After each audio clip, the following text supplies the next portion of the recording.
I will give you the treasures and riches stored in secret places. Isaiah 45 verse 3. Magandang buhay mga katiyats, Merry Christmas and have a very prosperous and wealthy New Year.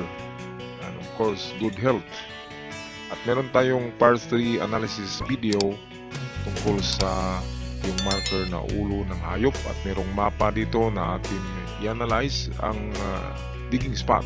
At bago tayo magpatuloy, shoutout muna tayo kina Moni Ranunas, Danny Flores, shoutout kay Glenn Mario, kay Intensity, kay June Tox, ni Canor Angel, shoutout din kay Kinabuhing Probinsya, kay Vic Michael Pagute, kay Gina Baktalan, kay Mansaka Hunter, user GN5, kay Rina Nabraham, shoutout kay Edgar Lagarto, kay RJ Lotrago, kay Hyacinth Octimia, George Dalton Napi, user KP9.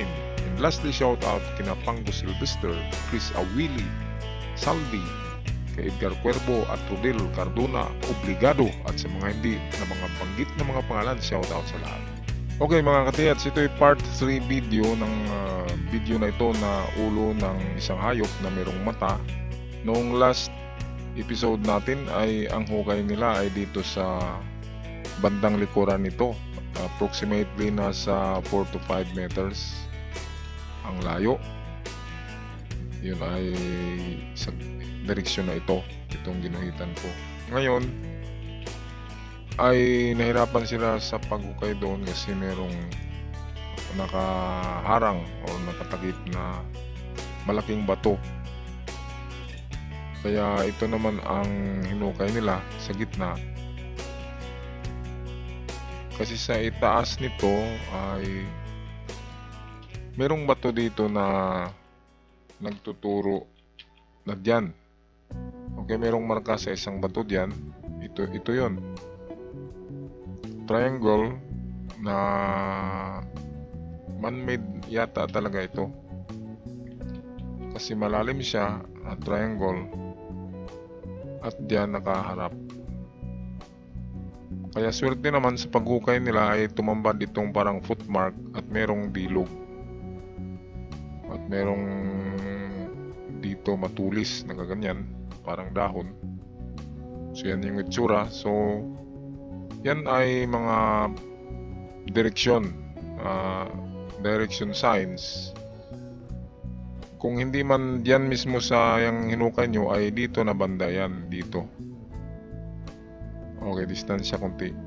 Kaya kung maghukay kasi dapat ay 2 meters ang kwadrado ng hukay, or kung bilog man, diametro 2 meters galing sa gitna, 1 meter, 1 meter. So merong 2 meter circumference ang mga hukay. Or kung kwadrado, ganun din, 2 by 2 meters.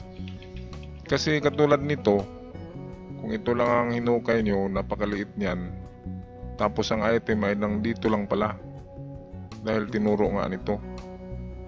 Ngayon, titigil kayo pero hindi nyo alam, nandyan na lang, malapit na lang talaga. Ang problema ay maliit ang opening. Kaya sa paghukay ay dapat malaki talaga. 2 meters pinakamalaki. 2 by 2 meters dapat ang mga hukay. Kasi kung maliit lang, hindi naman ganun maghukay ang hapon na maliit. Kung mapanood nyo yung sa Golden Boy ko, pahagdan-hagdan yan sila maghukay pa ganyan. Malaki ang opening sa ibabaw. Ito yung ibabaw. And then dito ilalagay yung item. Paliit ng paliit. Sulit B-shape ang kanilang hukay ganyan. Pero hagdan-hagdan kasi bababa sila diyan. Bago yan tabunan. So malaki itong entrada. At paliit ng paliit. Kaya ganun din ang ating gawin.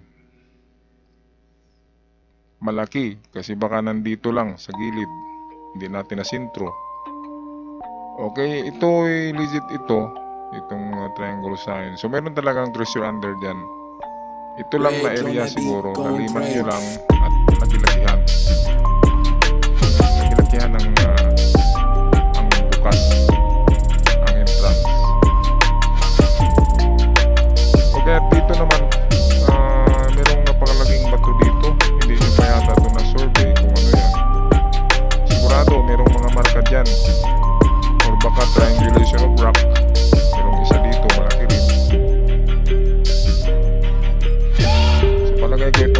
nyo ay meron talaga medyo nagkakatag-katag lang, medyo separated siya at grupo-grupo. Mamaya tingnan natin yung mapa na padala nyo, baka doon natin masolve itong talingaga ng marker na ito. Okay, so ito yung mapa, balikan natin yan. Dito muna tayo, yung nahukay nyo ito sa harapan itong ito yung nahukay. Ang nakita nyo dyan ay isang marker. Yan, ito yung B na yan, of course yan nga yan papunta. So ito'y dito banda ito, bali slanting yan papunta rito amin yung gawin. Okay, medyo slanting na tunnel, or mag-adjust na kayo dito banda, mga 3 meters galing dyan. So 3 meters dito na kayo mag-adjust pag-ukay. Kung mahirapan kayo dito mag-slant papunta sa 3 meters sa district nyo, kung mahirapan kayo, shortcut na kayo dito sa unahan. Ito man-made ito, walang kaduda-duda. Noong unang panahon, palagay ko nakalitaw pa ang bato na ito. Nabaon nga lang ito dahil sa tagal ng panahon. Kaya yan, no? Yung ganyan, ito yung item. So merong item dyan, tinuro nito direksyon, which is papunta rito. Ito rin ay ganyan, lahat ay papuntang kanan. Kaya pagpatuloy nyo ito mga katiyats, laki-lakihan nyo yung buhay nyo. Huwag yung maliit. Kasi talaga yan ay siyempre karoon. Paano makapabahan ng dalawang tao sa hukay? Dalawa kasi ang nagugay ng tulad nito. Paano bababahan ng dalawang tao kung hindi sila kakasya dyan? Dalawang tao yan nagugay. So dalawang tao, medyo maluwag talaga ang entrada.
Kalayan dito ay 5 meters. So 3 to 5 meters ito.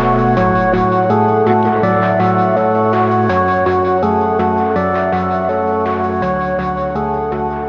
Okay, at itong likuran, tingnan nyo rin yan kung mayroong mga arrow na marka kasi napakalaking bato yan na parang rectangular. Okay, so punta na tayo sa mapa.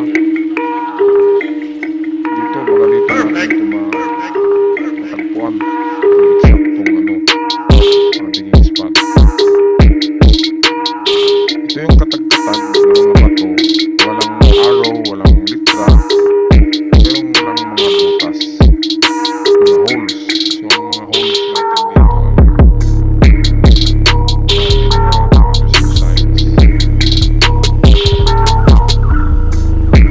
Ito, paborito ko ito na versikulo. Same way that gold and silver find fire. The Lord purifies your heart and purifies your life. Mahirap kasi natin, mga trials lang yan. Kapag nalampasan natin yan, kapag hirap natin na nalampasan yan at umasenso kayo, yan na yung sinasabi na itong parang ginto ka na pinupurify at ikaw ay kikintab, ikaw ay kikinang, ikaw ay 24 carats. Kasi noong una parang putik ka lang tingnan, pero nang mahugasan at purify, lumantad na makinang ginto. In the same way that gold and silver are refined, the God purifies your heart through trials.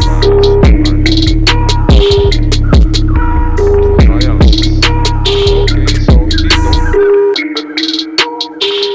ilang triangulation ba ang nakikita nyo? So ito, una, meron dito, pwedeng may triangulation, pwedeng sa gitna, pwedeng isa sa bato, pwedeng ito na bato, dyan. Kaya tingnan nyo lang, katulad ito, ang triangulation kung saan yung bato na mayroong legit marks. Okay, katulad dito, kung talagang man-made ito ng mga bilog, pwedeng under sa bato na yan. Kasi yung mga bilog, treasure under. Ngayon, itong grupo dito ang mas maganda. Mas maganda yan. Bakit? Kasi merong dyan triangle position of rocks. Yan. Perfect triangle silang tatlo. At hindi lang yan, kung nakita nyo ito, triangle ito at ang tinuturo niya na bato ay ito. Kaya ito na bato, ito, tingnan nyo kung merong arrow na nakapoint dito sa gitna. At kapag meron, katulad nito, matulis itong ng bato ito. Yan, matulis yan. Pwedeng yan ang pointer dyan sa gitna. So, sa gitna ng tatlong bato, pwedeng nandyan ang tinatawag na quick deposit. Mababaw, maliit lang na kayamanan. Pero mababaw lang. Pero yung sinabi ko na mababaw, maabot pa rin yan ng 2 meters hanggang ulo ng tao. So ito, tingnan nyo to, baka dito sa kabila ay mayroong mata na nakaharap dyan. At kapag meron, nakatingin dyan sa tatlo, ay siguradong may laman itong tatlong bato. Kasi, tinuturo din siya nitong triangle rock. At mayroong mga dito, bilog. Mga bilog, nagsasabi yan na mayroong item. Meron siyang trail, dalawang butas na trail. So, pwedeng dyan nga yan, papunta. Kaya ito, final mga katiits, lagyan ko ng kulay green ang inyong digging spot sa area na ito. So, dito lang, ito, gitna. Merong putol na kahoy pala diyan, no? Ito, putol na kahoy. So, pwedeng treasure under the tree. So, itong tatlong bato, yan yung marker ng kahoy. So pwedeng sa tatlong bato nga kalagitnaan. Example, ito yung naka-triangle na bato, dito lang sa gitna ang hukay nyo. 2 meters testing ang lalim. Itong dito naman, wala gaano siyang, hindi katulad sa kabila na meron talagang mga nagpo-point. So dito mapansin nyo, pwedeng dito ang triangulation. Ito. Pwedeng hindi kasama ito. So kung dito tayo nagbabase, ang pinakamagandang bato dyan na marker ay ito. Meron siyang parang smiley. Ayan, merong item. So katulad ng ganito, pwedeng dito lang yan sa harap ng smiley. Lalo na itong mga bato rito, nakaslant. Itong isa parang upuan. At nakaharap sila lahat dyan. So ito na portion ang digging spot para sa akin. At kung gusto nyo pang maghukay, ang gitna ng triangulation of rocks. Ito. Okay, so yan lang aking pag-analyze dyan mga katiats. Akin talaga ito sinundan. Kasi masipag tong matyaga maghukay itong ating mga katiats. Pero advice ko lang, laki-lakihan nyo ang diametro ng hukay. Kasi baka nasa gilid lang at hindi matamaan. Okay, so hanggang sa muli. God bless you all at sana surtihin kayo. Kung hindi man sa taon na ito, ay sa susunod na taon. Sana ay makakuha na kayo ng ating mga hinahanap. Paalam na, God bless you all.